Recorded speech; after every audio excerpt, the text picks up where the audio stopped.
regards to faith, what were you believing in? What was the thing that made you question your belief? Around 7 years old, I was like, what? You know, this is like a light bulb moment where I realized that I don't believe in this faith. I do not believe Jesus is God. Me, Muslim? I'm not going to be a Muslim. What are you talking about? Islam is a terrorist religion. These people are evil. America and other countries were going into Iraq and Afghanistan. I remember watching it on the news. We will bring freedom to others. Thinking, yeah, let's go and get these Muslims. And yeah, let's go and get these Muslims. You know, I was kind of like cheering them on because I'd never been properly introduced to Islam and I'd never learned the true teachings.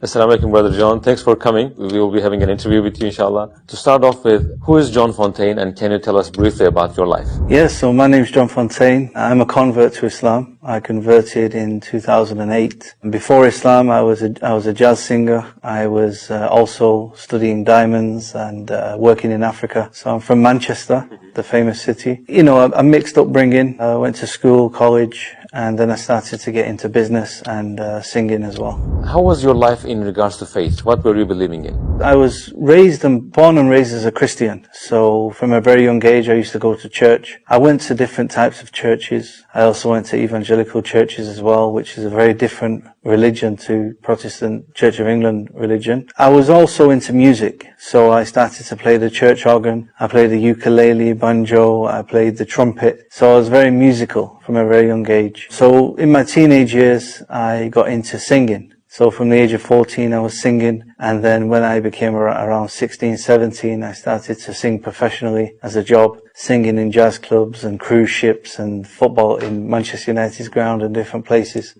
It's fun, you know, in Jahiliyyah, my time before Islam, I felt like I'd got to the peak of where I could be in the music industry. You know, I wasn't going to be the number one singer in the world. I didn't have the dark, handsome looks of a jazz singer. And when I was singing in some of these clubs, I just thought, well, I've done it. It was like I'd reached my goal, and it was an empty feeling. You know, when you've made it, you know, you've tried to work so hard to succeed in a particular field, and then all of a sudden you're at the top of where you can be, and then what?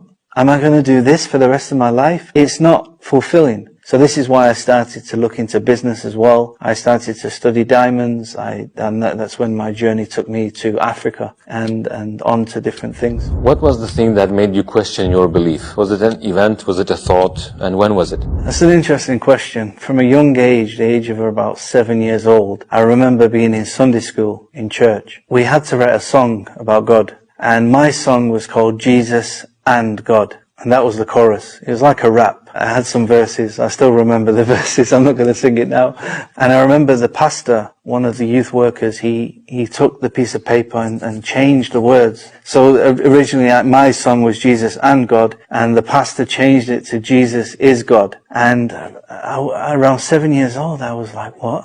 You know, this was like a light bulb moment where I realized that I don't believe in this faith. I do not believe Jesus is God. You know, my concept of Jesus was that he's a man, he's a human being, he's a prophet of God, and there's no way I was going to accept that Jesus is God. So this was the first instance where I started to question, well, what is the right religion? Because I did believe in God, and my concept of God was what my concept of God is today. We can't imagine God. You know, he's one. He's something beyond our comprehension. But there was no way I was going to accept that Jesus is God. So this was shocking for me. From a young age, I knew, you know, what's going on. You know, all my family, my friends, my community, they're all following this religion, and it doesn't make sense. It was very eye-opening. When did you first hear about Islam? Well, I would say the first time I started to hear about Islam and think about it as a religion was 9/11. I remember I was in school, I was in a woodwork class. Now I was making my GCSE product of a rocking horse, and there was a lot of commotion. The teacher got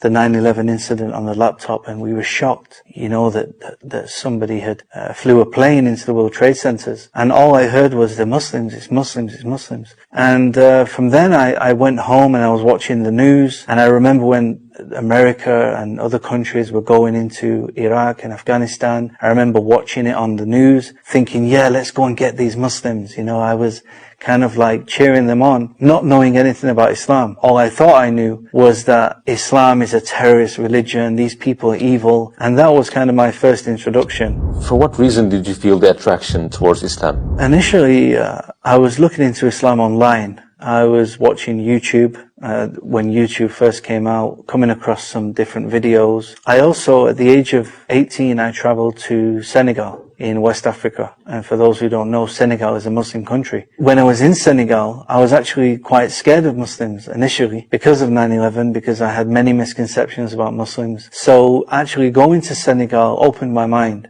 I realized, number one, that there's African Muslims.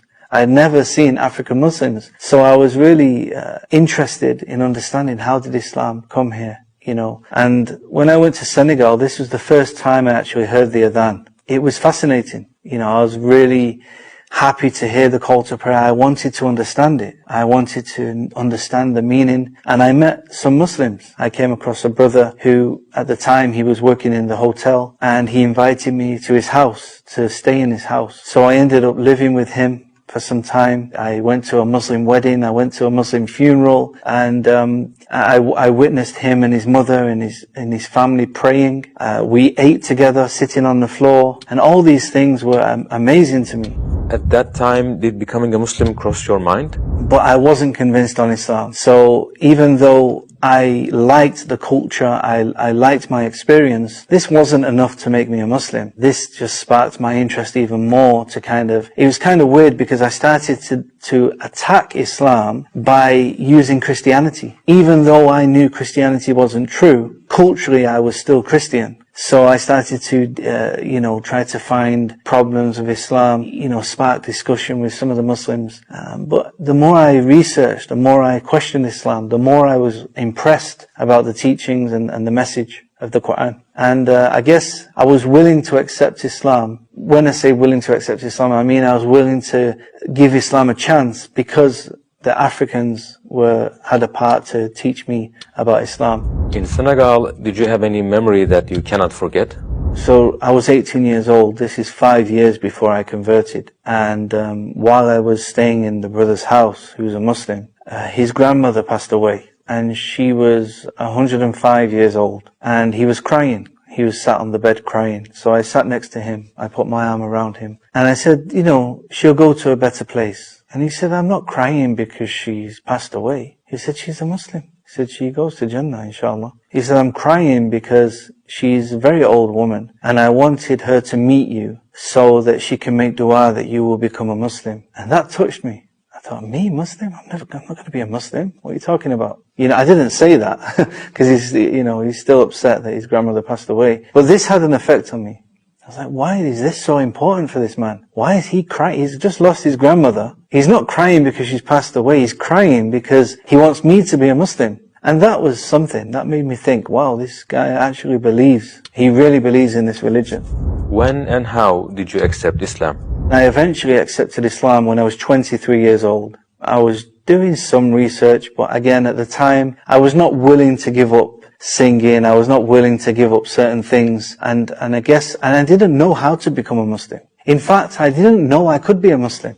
I thought Islam was something you're born with, something you inherit from your parents. I'd never known they were converts to Islam. It wasn't until when I was researching, I came across videos with people like Abdurrahim Green and Yusuf Estes and other people, converts, when I realized, wow, there's actually a lot of English and American people who are accepting Islam, and I can be a Muslim. So that was something that led me to think, okay, now this is something I should look into. So who invited you then? I was in Egypt at the time, and I went to a mosque, and I asked my friend to teach me how to pray. And he refused. He said, no. He said, you're not a Muslim. I said, well, I believe, I fasted Ramadan, I tried to pray. He said, okay, you have to say the Shahada. I asked him, what is the Shahada? So he told me the Shahada, and I became a Muslim. I felt like a big weight was taken off my shoulders. I felt clean, and alhamdulillah, I already believed. You know, it wasn't like the belief just came at that point. I've always believed in Allah. And then I went back to the UK. I tried to find a mosque, and I was still scared to go to the mosque. I felt that the Muslims were terrorists. I still had negative feelings about Muslims. So I went to a place